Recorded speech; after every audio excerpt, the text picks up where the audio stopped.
Hi guys, and welcome to Life Figured Out. It's me, Kellz, your host per usual, introducing my wife, Lindsay. Hi. She's been one of my biggest, if not my biggest, support system going through all of the tough times. She's been by my side, holding me up, keeping me in alignment, just as the rest of my best friends, and I am beyond blessed and lucky to have you in my life. I love you. We have like raging anxiety and abundance. Raging? Yes. That doesn't even start it. No. We got a lot going on up here, the two of us, but we feel so lucky to have found each other to go through these challenges we face mentally together, because it has made it so much easier. Yeah. I think having someone that like understands the struggles you go through really helps. First of all, it makes you feel sane because you're not alone.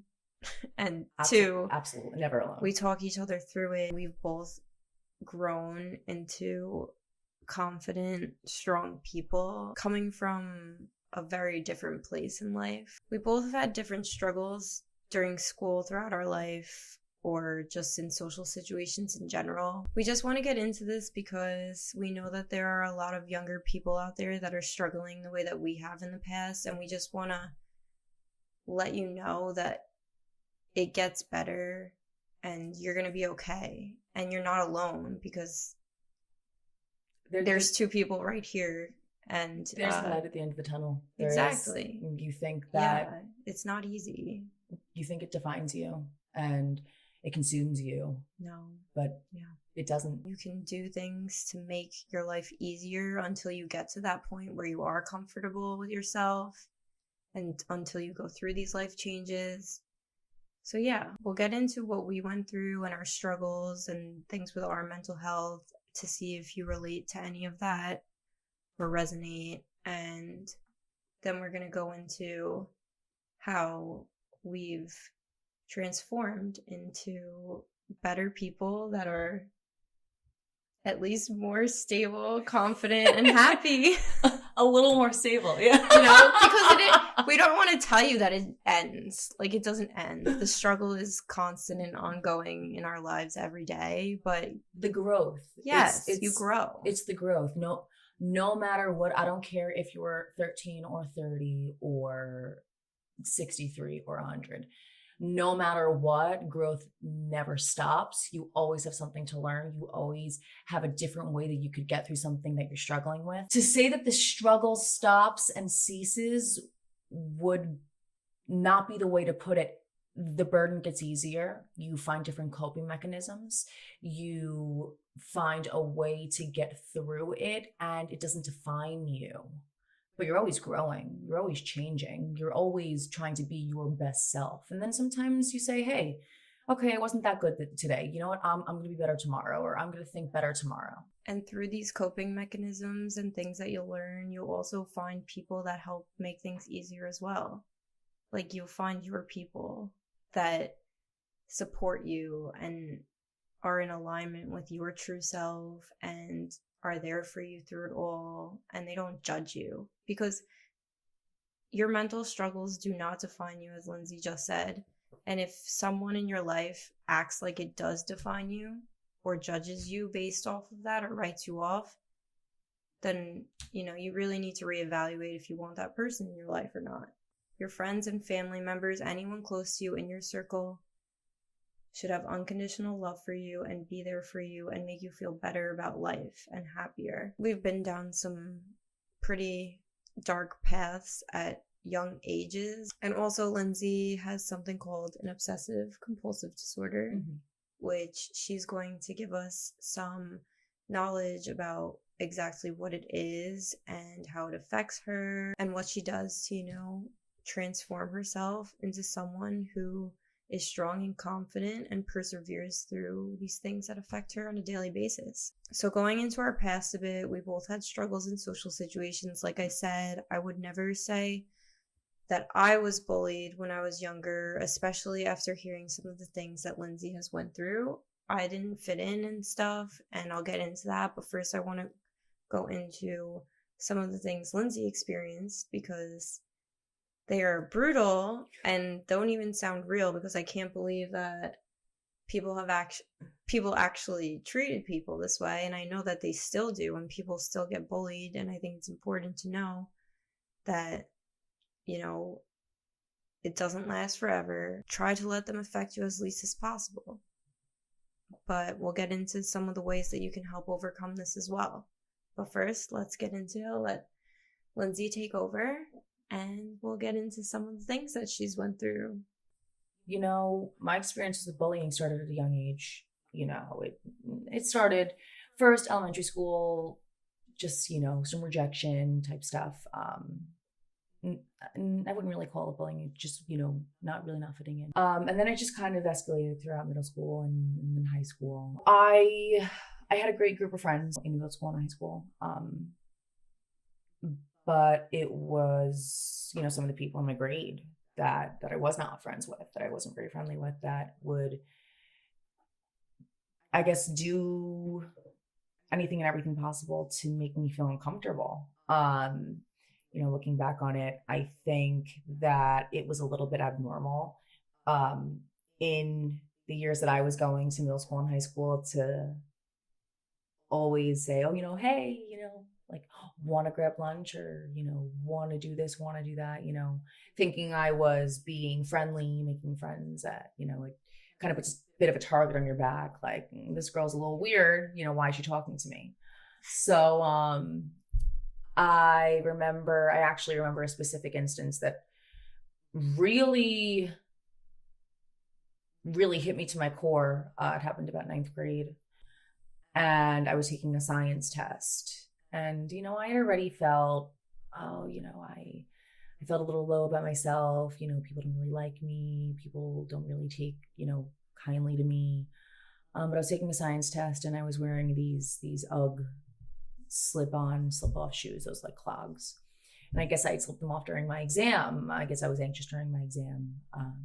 And when I finished my exam, I went to go put them back on, and they weren't there. And I was sitting in a row about 8 to 10 people, and I was pretty smack in the middle of that row. And I'm looking for my shoes, and I'm kind of freaking out. And I realized that my shoes are at the front of the classroom. And I'm like, well, how did they get there? So I'm saying, you know, I have two choices. I can either walk up barefoot and be mortified, or I can try to, you know, pass my test up front to someone to hand in for me. So I tried that first, and my teacher had said no. So I walked up to the front of the room. I was barefoot. Everyone laughed. I was mortified. And I realized that every single person that was in my row took turns passing my shoes to the front of the classroom. There's really just people that find it funny to watch you be miserable and embarrassed. And it sucks. It sucks because, you know. I wonder where you guys are right now. Who thought it was funny to do that? You know, hopefully those people are, you know, have seen the wrongs in their ways. Listen, that's just like so crazy. It's, you know, I was a kid. Rude. I was a kid, and it doesn't. No, and there's like even worse stories. Like they harassed Lindsay. Frosty the Snowman.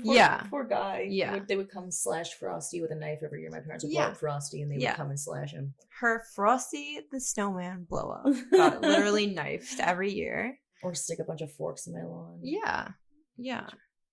You know, she has a bunch of stories just things. Like that one. You know, it wasn't just like a one instance thing, and she's like, oh, I was bullied, like, and this was the one thing. It was several things. And how did that affect your high school experience and mental health?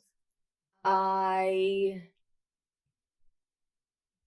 loved my friends in high school. I hated high school. I did. And I hated going there. I would take the most amount of sick days that you could possibly take. I would take 26 days. That's what it was, 20. Sometimes I hit 22. We'd have to, get a doctor to write a doctor's note. But I can relate to that. I did not want to be there. And I was just embarrassed. And, Yeah. And it doesn't really, it affected me for a long time. It took a while for me to compartmentalize it. It affected me for years. But with tools and, my life is completely different now. When you're in high school, you think it's just high school. I never thought that I would have an amazing group. Every single person that's in my life right now is supportive and wonderful and amazing. I never thought I would find that. I have a wonderful husband. I have a job that I love, an occupation that I love. If I was looking back on little Lindsay, I would have never thought. Well, that brings up that makes me think of a point that I wanted to bring up. It's like, sometimes I think of my younger self and I get so sad, and I just feel like I just want to give her a hug and tell her it's okay. I look back at what I was going through mentally, and it's just so sad. It's literally I was so young and feeling such deep depression and anxiety and uncomfort in my own skin, and no one should ever feel that way, especially when you're a young child and you don't even know exactly what's going on in life yet. You don't know what you want, who you want to be. It's a very confusing time. And then to spiral into such dark places, it's just sad to think about your younger self when you went through a hard time like that. Although it gives you, it's like a bad relationship. It is. It's it gives you trust issues in general. It's you expect. I think that for me, for a while, I kind of expected the worst in people, which made me very hypersensitive, which made me sensitive in general, which made me very, oh, is this person talking about me? Oh, paranoid. So it is, it's like a bad relationship. You have that experience and you're like, oh, this is life. This is how people are. That goes directly hand in hand with what we speak about all the time with why the relationship with yourself is the most important thing to have, because it will reflect on every other relationship you have with anyone, even complete strangers or people at school or any social situation. I had to cut off a few people, through my growth, because of the toxic message that they were sending to me and my self-worth. When you're young, you don't have anything to compare it to. So you don't know that there are better friends out there for you, or there are people that could be treating you a better or different way. So exactly, through your life, you let people go and you see better or worse ones come along and you can compare it to that. But really, you should just feel confident and good vibes in your friendships and have people close to you that make you feel good about yourself. I struggle a lot. Not in elementary school at all. I only have really happy memories from there. But then 6th grade was when things got really bad. I didn't really fit in a lot of ways, and I had terrible social anxiety. I was not comfortable in my own skin. I was very nervous to talk to people. I would never go up to someone and be like, hey, want to be friends, or I couldn't. I would literally be frozen or just sweat and be scared. I ate lunch in the nurse's office every day because my best friend, I had one very good friend, and I didn't feel comfortable enough walking into that cafeteria. We went to this. So this is so funny. So funny. Yeah. We went to the same middle school and high school, but Lindsay is 4 grades above me. So, I am. So every time I was going into, she had just left high school when I was going into high school. Which is so weird to think. Mm-hmm. It's when I'm with you, I totally forget that you're we're 2 different, no, we're completely in alignment. So it's like we feel exactly like we're the same age, but we literally we went through the same exact schools at just different times, which is so funny and crazy to think about. Ugh, but it's the school. So she knows exactly what I'm talking about when I say like walking into the cafeteria, like what it is like it's like rows and I'm sure at most schools it's like this, but you can picture exactly MacArthur High School and rows and rows of and just rows. chaos and madhouse basically. But I didn't have that confidence, or like I was so anxious. I didn't know anybody well enough or feel comfortable to go up to anyone and ask them if I could sit with them, because I was like, I just would rather go home. I was scared, and I was scared of rejection, and I had no confidence in myself, and it was just not a good time. Later in my life, I, got into a much darker road, which I'll go into in another episode because I don't really feel like talking about it right now. But it just was really bad time for me. And in high school, things got much better. I mean, I still dealt with like I was never like bullied, but people in high school are freaking brutal. I either looked, which is still like true now, like I'll either look dressed to the nines or I look like a freaking homeless person. So that was me in high school too, like literally exactly like that. But I wasn't a hobo because I didn't care. Like I was looking like a hobo because I was depressed and not taking care of myself and didn't want to be there. I used to wear Walter sweatshirts to school, so like if it made you feel better, I wore like a 4XL sweatshirt. Exactly. And like a ballet leotard in lieu of leggings. And you know what? We're doing great. We're doing so fabulous. You know what? Mind your business if you see mind your business if you see someone dressed like a hobo in school. Hobos are in. Yeah, you have no. Who cares? You're in high school. Get over yourself, actually.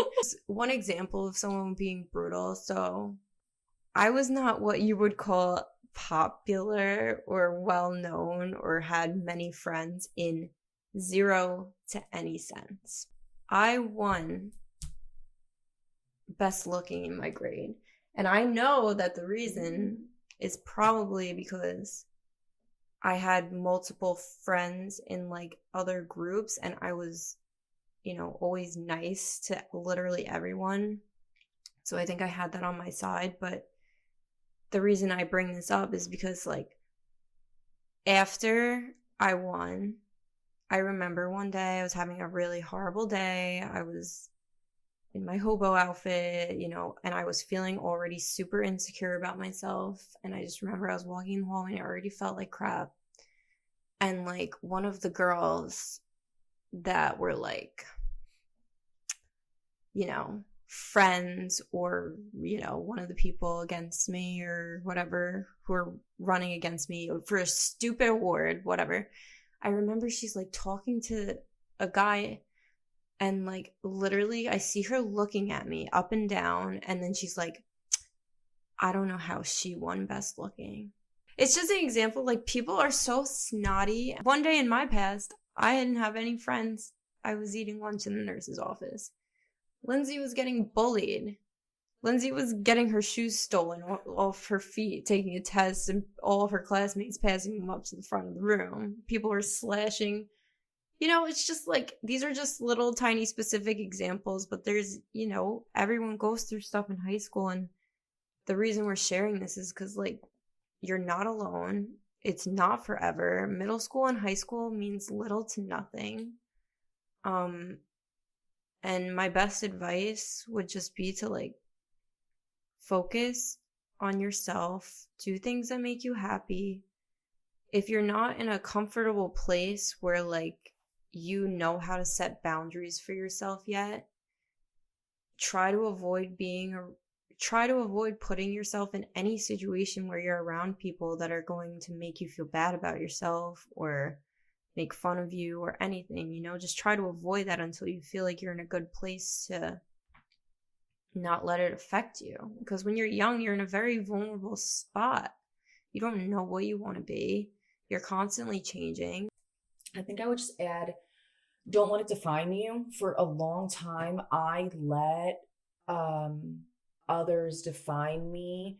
And, you know, I said it before, there were some friendships that I had that really made me feel like garbage. And it was hard, but with therapy and with tools, you learn to cut those people out of your life so that you can continue to thrive. For a long time, I always associated friends and people around you with being loved and being enough.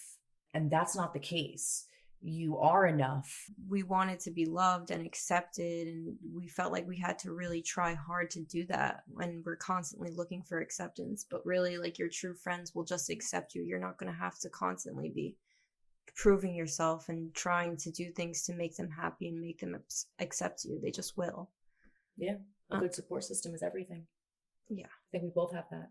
All the people we have. So yeah, like, just going, like, looking back at it now, I never would even think that I would have such strong, happy, positive friendships. Like, it's like night and day looking back at my younger self. I mean, this is why I say, like, I look back at my younger self and I feel such a deep sadness for her, and I just want to give her a hug and let her know everything's okay, and things are going to get better, and you're going to get the things in life that you deserve. You're not always going to be suffering. You're not always going to be depressed, and you're not always going to be alone. And and that goes for anybody, you know? Do right by yourself, do right by others, and everything will fall into place. Let's just take a moment here to point out our sweatshirts. Mine says empathy. Mine says overthinker. Yeah. Because, you know, we are both overthinkers, like, insane. Like, we'll spiral out of control. Like, you can look at us a certain way and we'll be like, oh my God. The looks. It's the looks for me. Like, you literally could be thinking nothing, but, like, I don't know. We're just so sensitive to other people's feelings that, because we're sensitive, that, like, we overanalyze and overthink literally everything, every word, every body action, you know. We don't want to hurt anyone's feelings or make anyone feel uncomfortable. Yes, exactly. Because we felt uncomfortable at one point. Exactly. So don't bully us, okay? Because we don't deal with that anymore. Fight me. We don't deal with it anymore. This is part of our breakthrough that we've reached just in, like, the past year. Like, we're done suffering. Period. 29 years of suffering is definitely enough suffering for me. My sweatshirt tells me when I'm overthinking. Oh. Tells me I'm overthinking again. Hold it up, so go like this.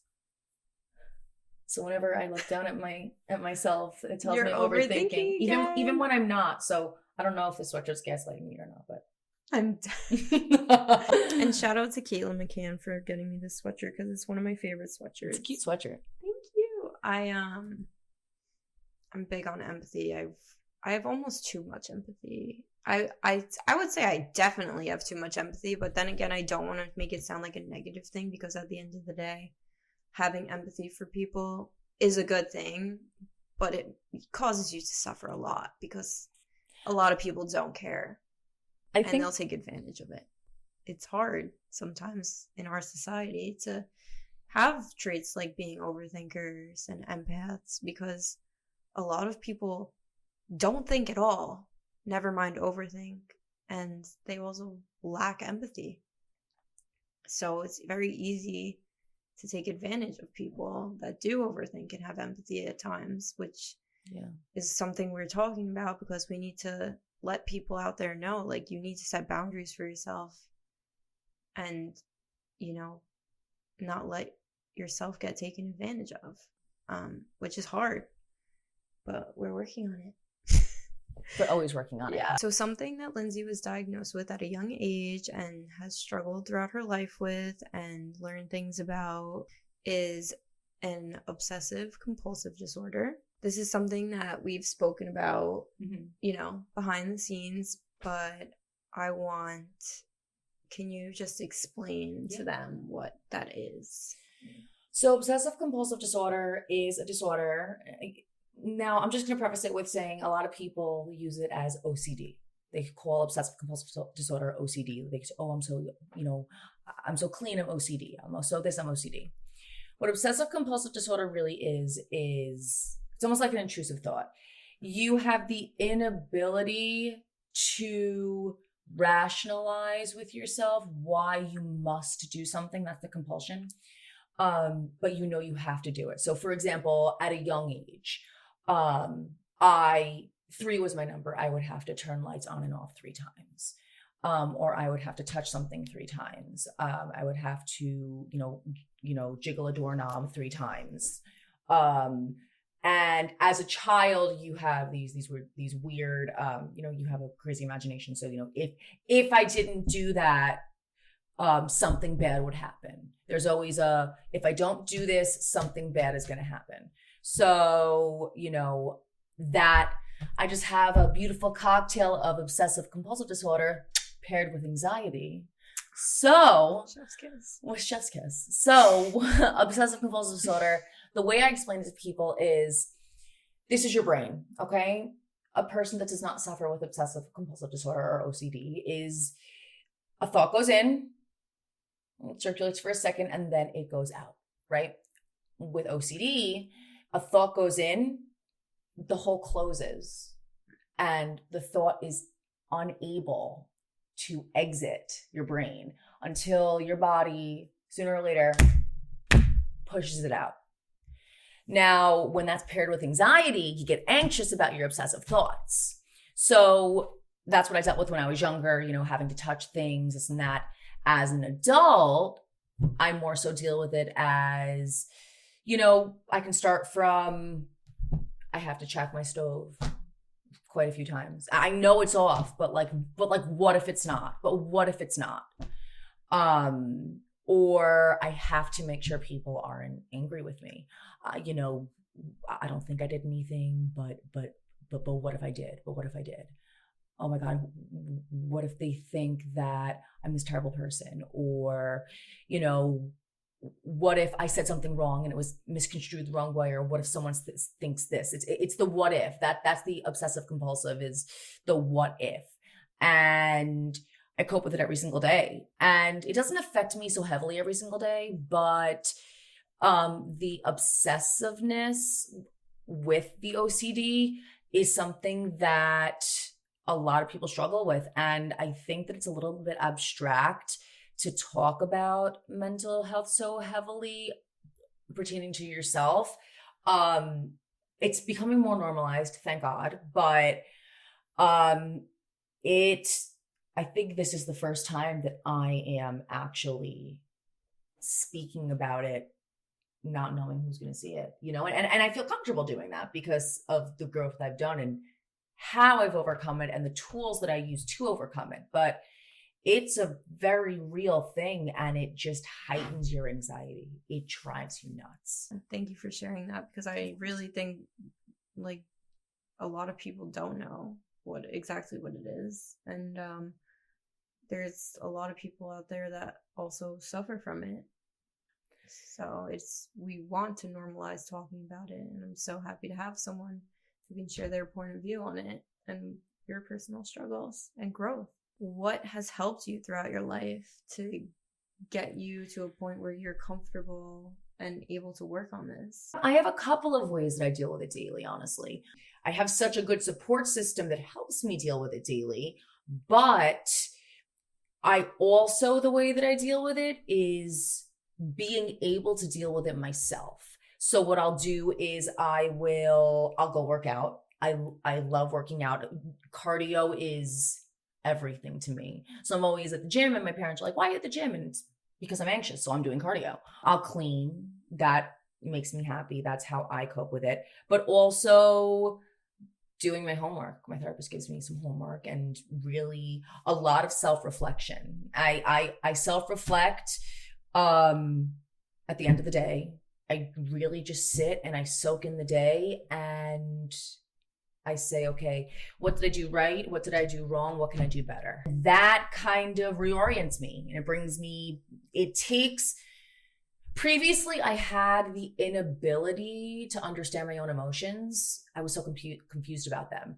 But with therapy, with, doing things that make me happy, and also self-reflection, I'm really able to say, okay, this is an irrational fear, this is a real fear, and this is you overthinking. And I'm able to really look at everything separately and say, okay, you're feeling like this. Why are you feeling like this? Or you had a day that was great. Why are you having a good day? So really check in with yourself and be kind to yourself. That's another big thing.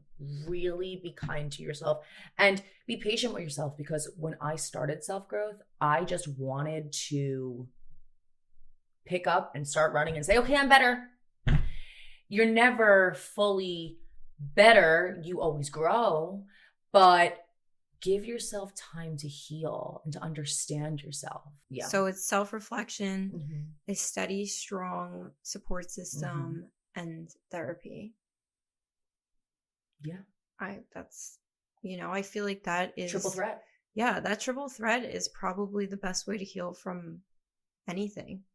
Yeah. Honestly.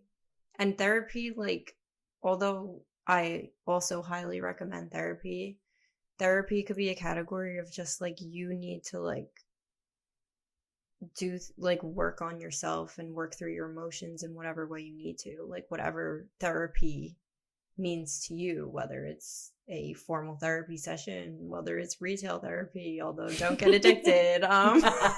Solving one addiction for another. You got to figure out what works for you. As I always say, everyone's different, but figure it out. And just to keep the viewers informed, I don't hate myself anymore. I just want to let you guys know. Yeah, we're about to get into how we turn this all the way around. As we said, like, it's an everyday struggle. Every day we work on things, but looking back on where we were and where we even are now compared to a year ago is just an insane transformation, and I'm so proud of us. And we talk, we found our people, we found our support system, which was a major key in moving to the next level of reaching your highest self. And then we talk through things, we talk through everything together, and we walk through it, we figure out what the right thing to do is, we keep each other in check. I've tried like things here and there working on myself, but like without having those people like that really like embrace you and want you to succeed and be your highest self, like that makes such a difference in your life. So I love you. And thank God bless. Find a friend who has maybe the same mental illness as you, and you'll be better. You can take care of each other. I have a question for you. Okay. So I'm going to be the host for a second. Okay, let's do it. What do you think you found first, your support system or your own inner peace? So which did I find first? I think my support system came first. Throughout my whole life, I've known who I am. I know I have good values. I know I have amazing qualities. I know I stick, I do right by people. I know that about myself. And I know that I have something inside of me that it's just pure and it's good. So I've always been confident in that and confident in myself in that sense. But when I've been in several situations now when I have gotten close to people that made me feel very little of myself, and made me turn into kind of like a desperate person where it's like they treat me poorly and I'm just like allowing this treatment to continue, and it really just makes you feel like nothing, like you lose sight of yourself and who you are. Having people that don't make me feel or treat me in a way that's less than I am was like a major key in me not allowing other people treat me like I'm less than I am. When you're immediately surrounded by and your main support system are people that do not hold you to the standard that you are at and do not treat you as your highest self or treat you poorly in any way, that makes you not have that inner peace. You'll never have inner peace in an environment where you're surrounded by people that aren't constantly trying to make you a better person every day. I can confidently say that all of my close friends right now, they have given me qualities and strength that have made me be able to reach my highest self and be a better person. And that's why I'm even here right now, happy and healthy and on the right track and in alignment with my highest self, is because those people, I didn't do it alone. I love that answer because I identify. I love that answer, Kelly. I found my support system first, but it's weird. They always say that, you need to, find yourself and love yourself. And of course, absolutely. That's the whole theme of this. But interestingly enough, my support system helped me make the push to start finding myself, which I think is so awesome and so unmatched. It is. You can get lucky and you can find people that are pure and love you for who you are and bring you to higher places and support you. So it's not just about the relationship with yourself. Yes, that is an extremely important part to you becoming your highest self, is you working on that relationship with yourself, but it's also making sure that you surround yourself only with people that want you to succeed. Yeah. And want you to be your highest self and want you to be the best version you could possibly be at everything that you do. I really hope that everyone out there finds that support system, and you will, but it's very crucial to not let people get close to you that don't show you treatment that matches your worth. You are worthy of real love and respect, and people that don't show that to you, you need to set strict boundaries with, or you will sink and drown. If you're struggling with your mental health and you don't feel like you have an outlet, if you don't feel like you have a support system, if you're in middle school and high school, I would highly suggest speaking to a counselor at school. I know it can be very scary and intimidating and embarrassing, or whatever you might feel about it. I remember there were several situations where, one, I went myself and it was a great experience, and then in high school there was a situation where I was forced into it and it was scary or whatever. But really, if you can push yourself to just go talk to somebody, it couldn't hurt you. Just find some way for you to work through this with someone. Don't let it eat you alive and deal with it on your own. And if you need help, we're here. This platform is supposed to be a safe space and trying to help society improve as a whole. Comment below. I'm sure there's someone else that will see it and relate to you. You're not alone. Basically, that's the whole message of this. You're not alone. And there are things you can do. Weekly we get into different things, and some weeks it's just fun stuff or funny things or stuff that has nothing to do with mental health. But overall, the whole topic of this podcast is improving society as a whole and mental health, and improving each other in any way that we can, and constant learning. So tune in weekly. Comment below if there's something specific you want us to talk about or get into. There are many things you can do to begin the journey of improving the relationship with yourself and improving your life as a whole. And if you're interested in getting on that journey with us, subscribe, and we've got spots. Tune in weekly. Yeah, we're here. We're here. Yeah, we're here. That's the goal of this. We want to share what we've been through, in case it could be helpful to someone out there struggling. Thanks for tuning in, guys. Make sure to like and subscribe. I appreciate you. And also check me out on Instagram and Facebook at Life Figured Out Pod. I will see you next week. Bye. Here.